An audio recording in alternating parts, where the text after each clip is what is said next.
Hello friends, आज आपण नाचणीची भाकरी कशी बनवायची ती बघूया।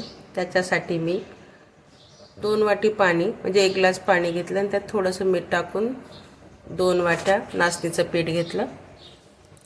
पाणी उकळून द्यायचं नाही, तसंच उकळायच्या आधीच त्याच्यामध्ये पीठ टाकायचं, नाहीतर गुठळ्या होऊन जातात। मिक्स करायचं आणि थोडा वेळ ठेवून द्यायचं।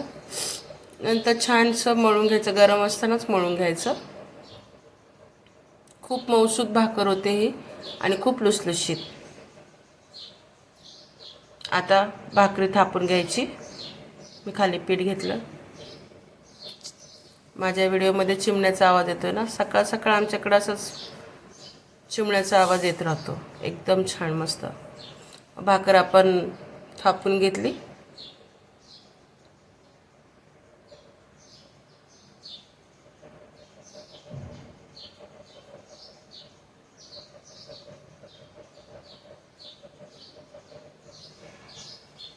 तुम्ही लाटून पण घेऊ शकता।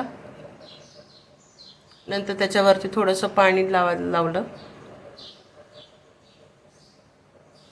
सध्याच्या उन्हाळ्यामध्ये ही भाकरी एकदम छान असते, उत्तम असते शरीरासाठी, कारण आज ती थंड असते। मस्तपैकी शेकून घ्यायचं भाकरी। बघा कशी मस्त टम्म फुगेल। आता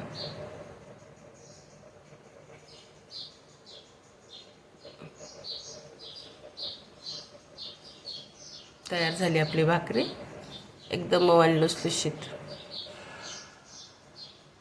नक्की एकदा अशी भाकरी करून बघा आणि मला कमेंटमध्ये सांगा कशी झाली ती। थँक्यू।